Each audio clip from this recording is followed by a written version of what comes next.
What's good everybody, it's your boy Will. Today's video I'm going to be showing you guys the best controller settings and gameplay settings for NBA 2K24. Now the game just came out and I've been testing out a lot of different settings, so I'm going to explain to you guys what pretty much every single one of these actually does, and I'm also going to recommend you to either turn it on or off or what you should set it to. You guys are going to want to make sure that you set all of this up in the main menu, so we're going to start out in the actual main settings. So the first setting that we're going to switch is shot feedback. We're going to put this on all shots. This is going to allow you to see the contest percentage on every shot attempted, whether it's a jump shot or it's in the paint. It's going to tell you how far away from the basket you are while attempting the shot. It's basically just going to show you if it was open or contested. Next up is camera shake. Now I always turn this off. I don't want anything that's going to impair my vision while I'm playing the game. For gameplay indicators, I would personally leave this on just so you know which guy you're switched on to if you're playing a different game mode. You could turn it off if you're playing Park or Pro-Am or something like that, but I like to leave it on. Now these 6 settings right here are all just purely cosmetic, so it's really whatever you like to see while you're playing the game. I left them all as they are because that's how it's been in all the other 2Ks. Next up is action replays. Now if you're playing career, you're going to get a lot of replays in this game. Like every time you make a 3, anytime you dunk on somebody, it's always going to show a little bit of a cutscene. I just want to grind through the badges and I want to get my player up as fast as possible.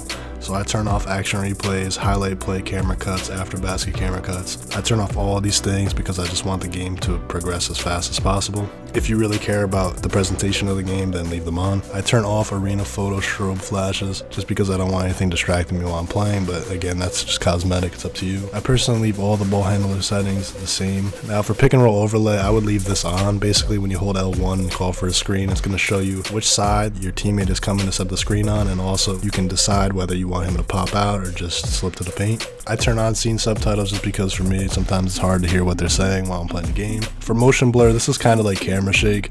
I don't want anything that's going to impair me while I'm playing the game from seeing the court and seeing everything that's going on, so I set this to 0. Short press and hold, this is actually something new that they put in the game this year. When you're trying to skip cutscenes, if you hold X, it's going to make it so it skips quicker. Now for these audio settings, it's totally up to you guys.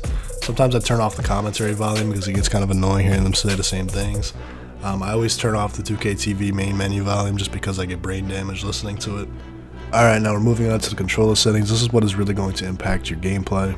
First up is vibration function. Now I always play with vibration off. It really doesn't affect anything if you have it on or if you like it, but I don't like to be distracted while I'm playing, so I keep it off. Trigger effect, I would recommend you to always turn this off. Basically when your guy is low stamina, it's going to make it harder to press down the triggers on your controller, which is just completely useless, so definitely turn this off. Now for shot timing, you can make this go on shots only where you won't have to time your layups. It's really up to you. If you're someone that's good at timing your layups, then definitely keep it on because you're going to get a boost. For me, I'll probably play with it off unless I can green a lot of them consistently. Free throw timing, this is something you have to have on when you play online. It doesn't matter if you turn it off. Shot timing visual cue. Now this doesn't affect your actual jump shot or speed it up or slow it down. Changes the visual cue of when you're actually going to release your square or X button as you're shooting, so it's going to look different on your player's arm when you're going to release the ball. I've been using push, which is what the game starts you out on. I've also tried release. I like both of them, so it's really something that you guys are going to have to test out on your own. Jump shot meter, I would highly recommend you to just keep this off at all times. You're going to get a boost to your jump shots if you have it off, so definitely play with it off. Now for layup meter, this is if you have your layup timing on. Now for layup meter, this is only if you have your shot timing for your layups on. It's going to show a meter when you're going up for a layup, so if you're someone that really likes timing them, maybe it'll be easier with the layup meter on, something you got to test out yourself. Free throw meter, I would recommend you just keep this off. It's really easy to time your free throws. Shot meter input type, basically this means if you use the right stick to take a shot, then the meter will pop up, or if you only use the button, then it'll pop up, or you can just make it be on all. These 9 settings right here are purely cosmetic, so it's whatever you guys like to see while you're playing the game. Player indicator, I would recommend you to just keep this on because it makes it easier to see where you are on the floor. And then all of these ones are again cosmetic, so it's whatever you like to see, the location of certain settings. Pro stick function, you're going to want to leave this on default.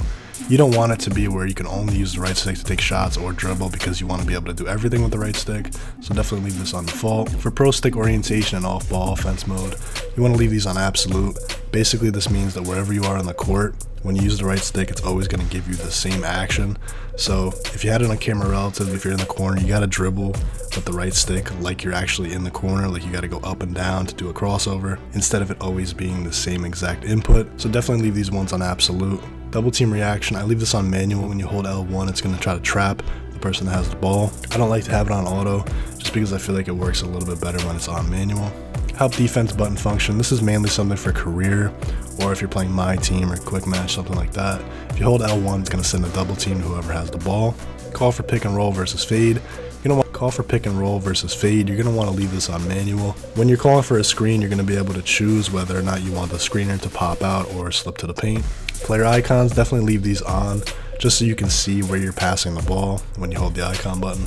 Skip pass, I always disable this just because I'm never trying to actually hold down the button to pass to a receiver that's further away. If you're someone that actually does that, then you can leave it on, but I feel like for the most part no one's doing that. Everyone's just iconing passes, so just in case it messes up, I always leave it disabled. Icon lead passing, usually I turn this off as well, especially when I'm playing online. I want whoever's trying to receive the pass to have complete control of their character while they're trying to get the pass. Pro stick pass type, this is basically if you're passing with the right stick while you have the ball. You can set it to flashy if you want, but no one's really passing with the right stick, so it's really not that needed. Icon passing, this is mainly for career. I always leave this on default. Now for receiver control, this is actually pretty useful in career. Receiver control, this is pretty useful for career. If you hold circle or B on Xbox, it's going to make it so one of your teammates comes over and gets the ball. So if you're trapped or if you can't dribble and you pick up the ball, you can just hold circle and have one of your teammates come up and just hand it off to them. You can also set it to receiver get open, where if you hold circle, they'll try to do like an off-ball move and get a little bit of space so you can pass it to them. Pro stick defense, you're going to want to leave this on absolute as well. It's pretty much like the other settings where camera relative just makes things confusing. It's easier to just hold right stick up at all times. Depending on where you are on the court, it's not going to matter. It's always going to just have your hands up. Shading indicator shows where the person that you're guarding is dribbling the ball. So if they're dribbling to the right, it's going to show an arrow to the right. If they start going left, it's going to show an arrow to the left.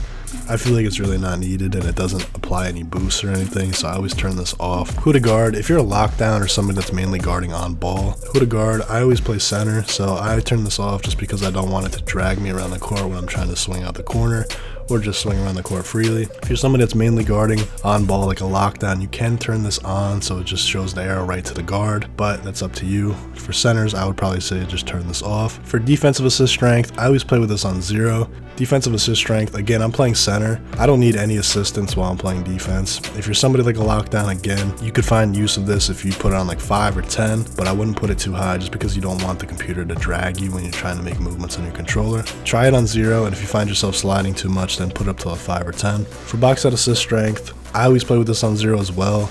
I find that sometimes when I'm trying to run around a defender and not get stuck into a box out animation, having this higher is going to force you into the animation. It's going to make it so you can't freely try to maneuver around people boxing you out. I always have it on 0.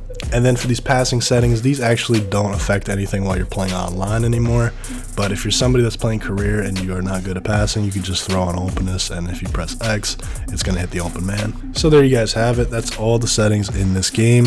Now, I did test them out for a while, decent amount of time into it, so if you guys enjoyed this video and it helped you out, make sure you like, comment, and subscribe. I'd really appreciate it. Hope you guys have a great day, and I hope you're enjoying the game. It's been your boy Will. Peace.